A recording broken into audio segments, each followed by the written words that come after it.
Hello, my friend. I see you. Maybe you clicked on this episode out of curiosity, or maybe you've been avoiding a conversation like this for a long time. Or maybe you've joined the club no one wants to join. Death has already touched your life in a way you weren't ready for. But no matter what brought you here, welcome.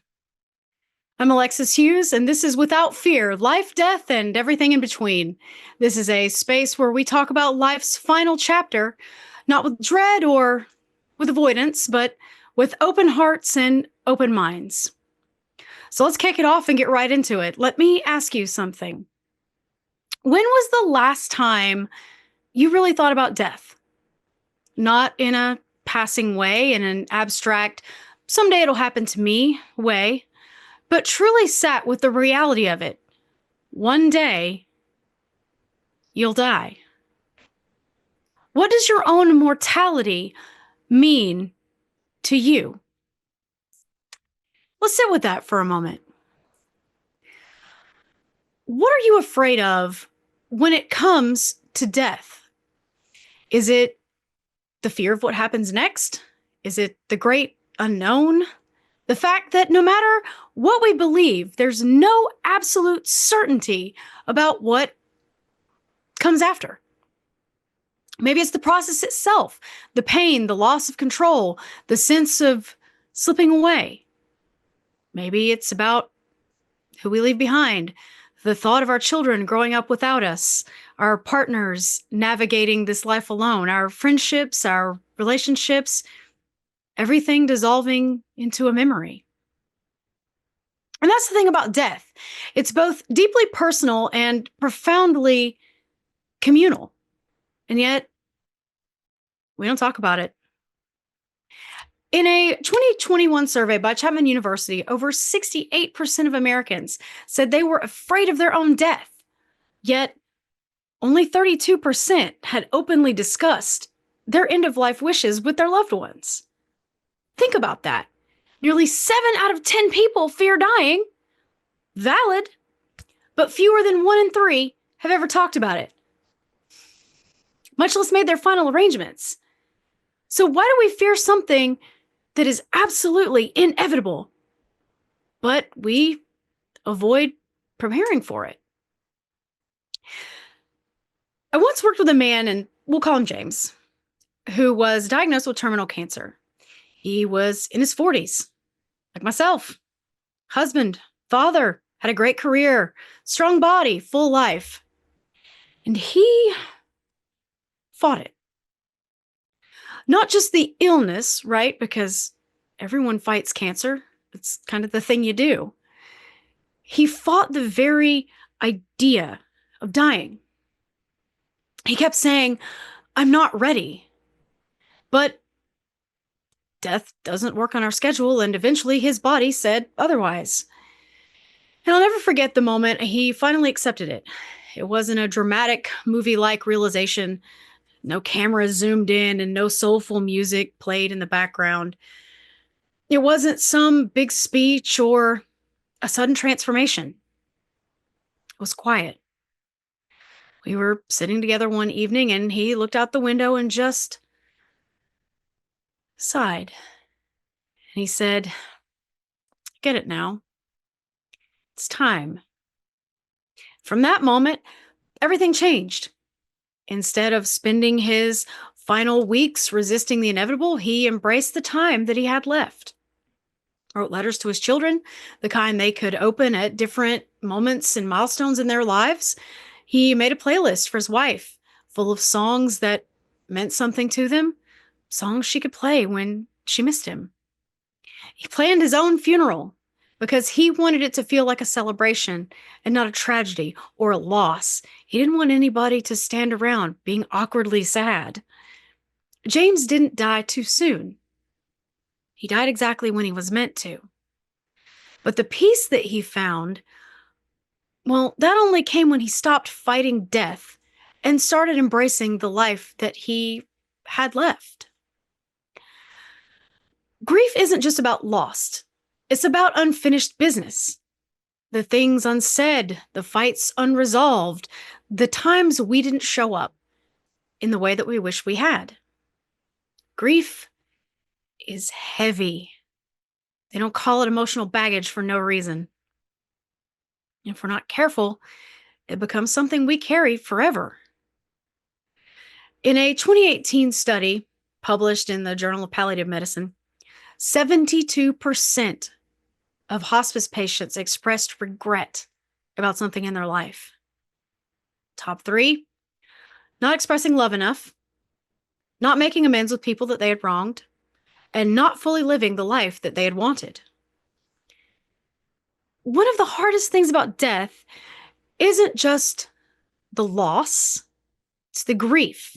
And most of that is spawned from regret.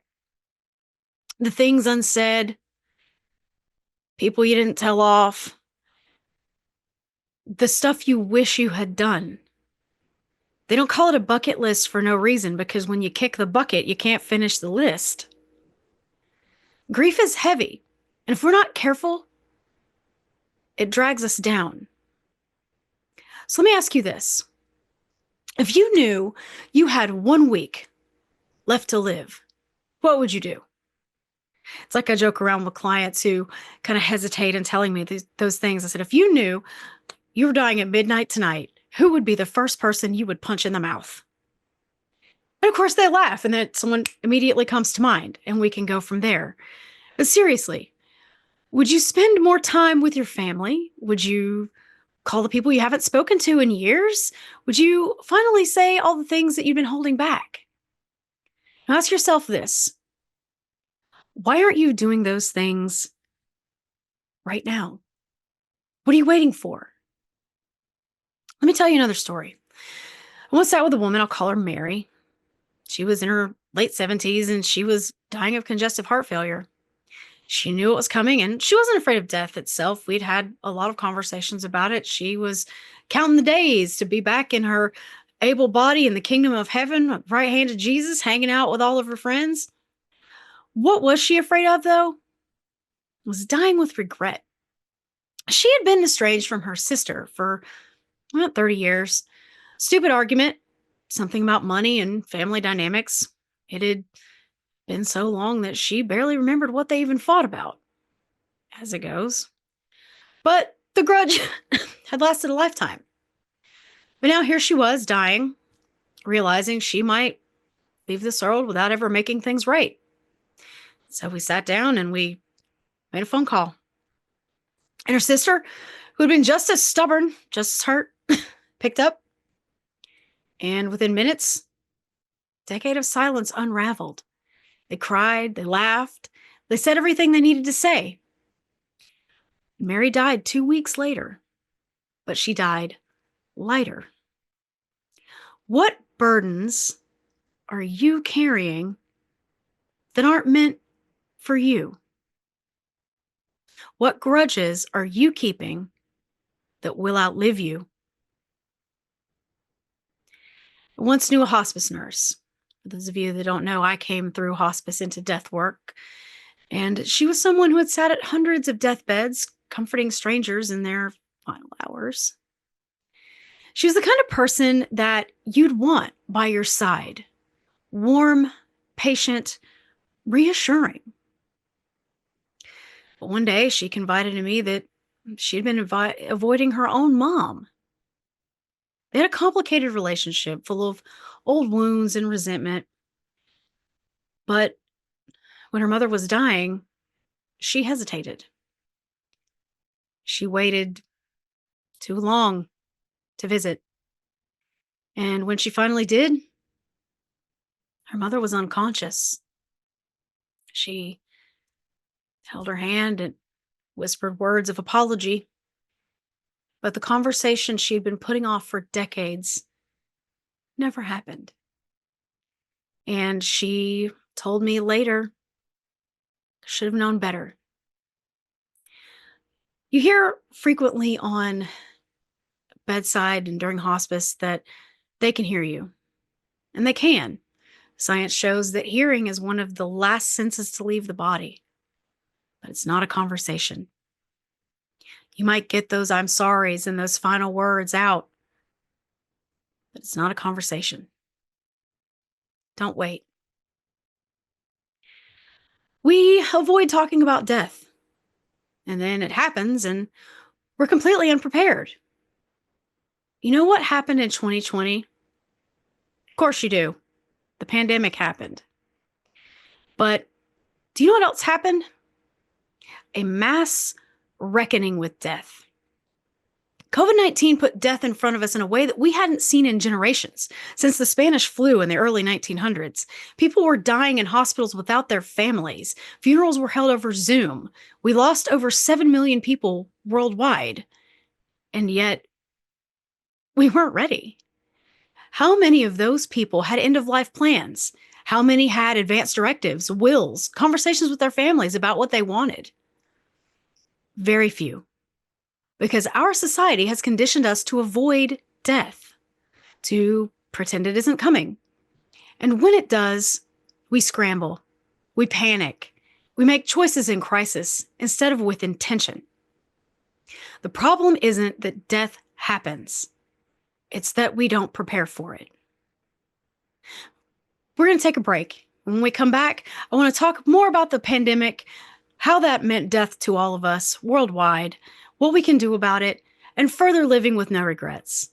If you're curious about me and what I do and you want to hear more, you can go to withoutfeardoula.com and check out all of my work, where I get all my knowledge, and a class that I'm offering at Cleveland State.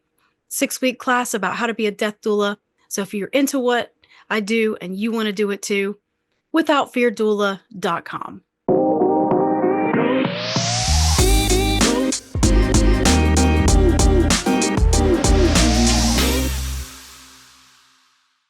Welcome back. Hope you're enjoying episode 1 so far. I am nervous, if you can't tell, that I messed up my own URL. It's withoutfeardoula.com, but it's my first podcast, so you can't be mad at me. And if you're dealing with death all the time, you have to be funny, so get ready to laugh with me, sometimes awkwardly, but here we go. So we left off, we were talking about COVID-19. We look in the rearview mirror and we see it, and we think that we're past it, but COVID-19 didn't just take lives. It forced us to confront death in ways we weren't prepared for. It became inescapable, unavoidable. Turn on the news, death tolls rising by the hour. Open social media, friends and family posting about sudden losses. Look out the window, empty streets, hospitals overrun, everyone holding their literal breath. Over 7 million people died worldwide. 7 million empty chairs at dinner tables. 7 million unfinished conversations. 7 million stories cut short. And yet, despite the scale of loss and despite the daily reminders of mortality, we weren't ready. Families were scrambling. Funerals were held over Zoom. People were dying alone. And the last time you saw your families were through windows. But for the first time in modern history, thanks to the internet and social media, death became a shared global experience. And for so many, the pandemic really made our greatest fear a reality, one that we couldn't look away from. That was dying alone. Hospitals were overwhelmed. There were protocols in place. Families weren't allowed inside. Patients, some conscious, some barely breathing, said their goodbyes over video calls or through a nurse's gloved hand. Doctors and nurses became the last faces that many people saw, and phone screens became the final touch of connection. I remember reading about an elderly woman, 84, who had been married for over 60 years. And her husband had dropped her off at the hospital, fully expecting her to come home. Instead, she spent her final days alone, surrounded by strangers in PPE, unable to hold her husband's hand. Her family said their goodbyes through an iPad, and that's how she left this world. She wasn't alone in that experience. And how many of us have thought, I don't want to die alone? And yet for so many, that is exactly what happened. And in the first year of the pandemic, traditional funerals mostly weren't possible.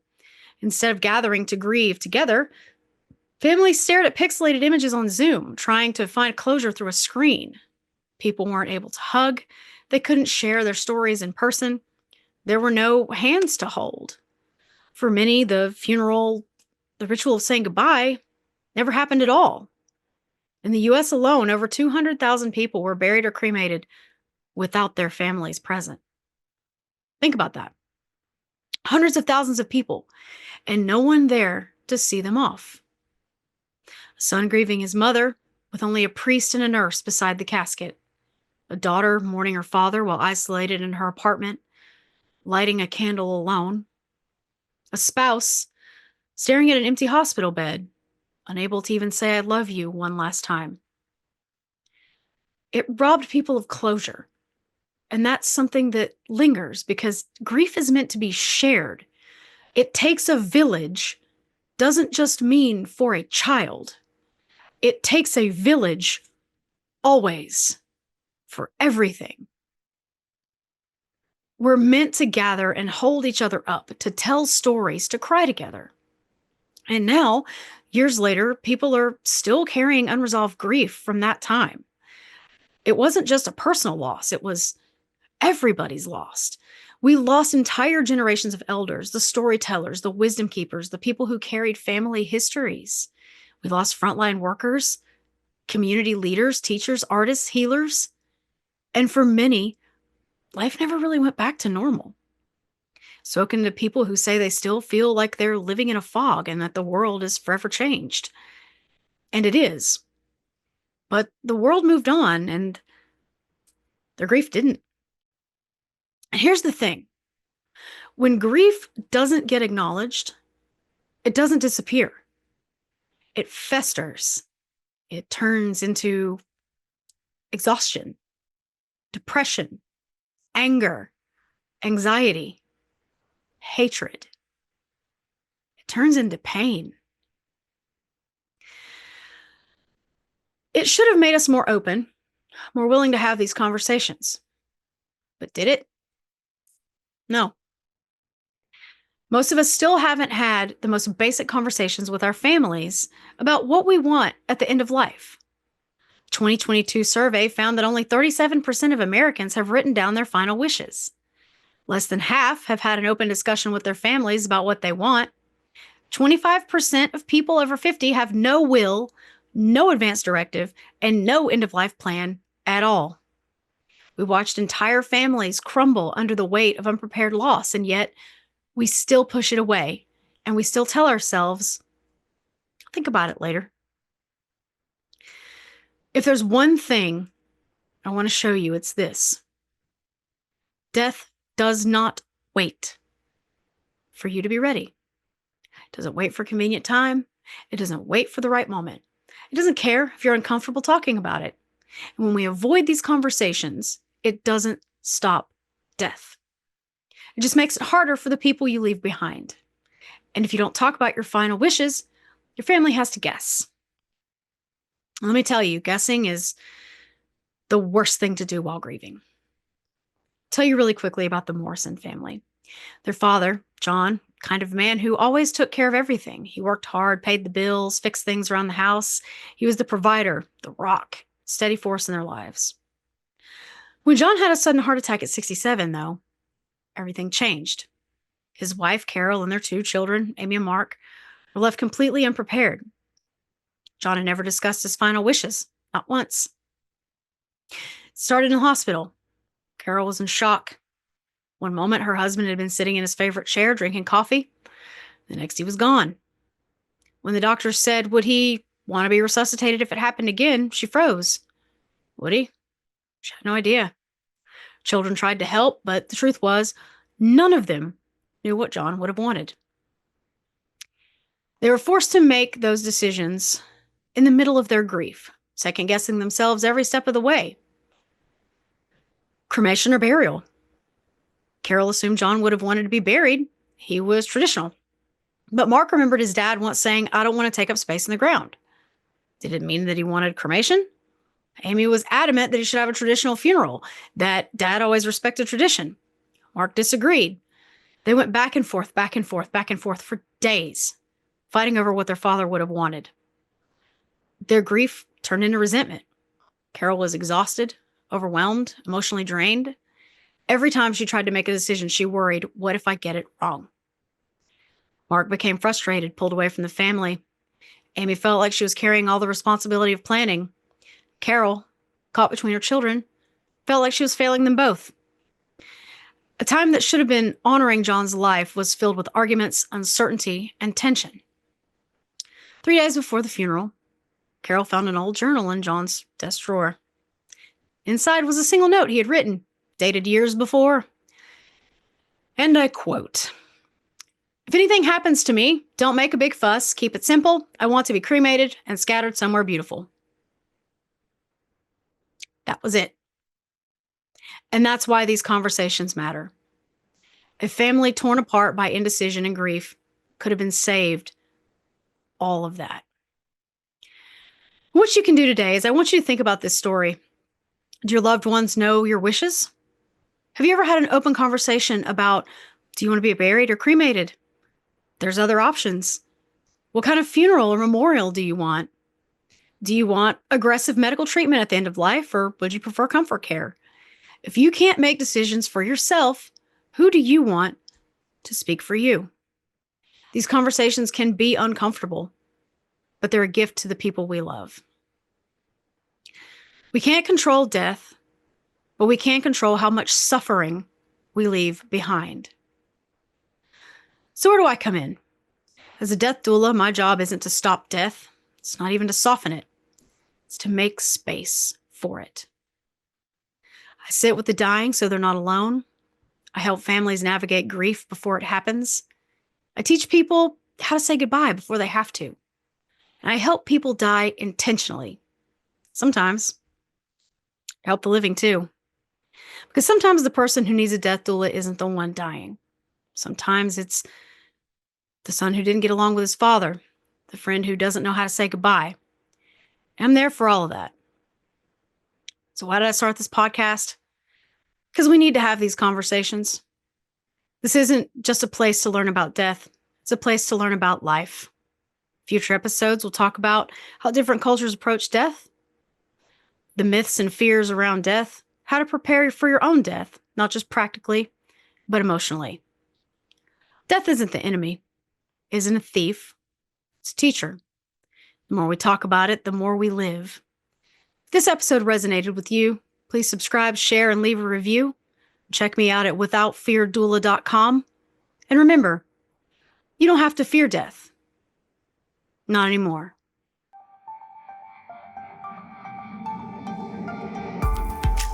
I'm death doula Alexis Hughes, and you've been listening to Without Fear, Life, Death, and Everything in Between. Join me every third Monday, 3:30 p.m. Pacific, 6:30 p.m. Eastern Standard on Transformation Talk Radio for honest conversations about life's final chapter. Together, we'll break down barriers around mortality and empower you with practical tools to start meaningful conversations with your loved ones about end-of-life wishes.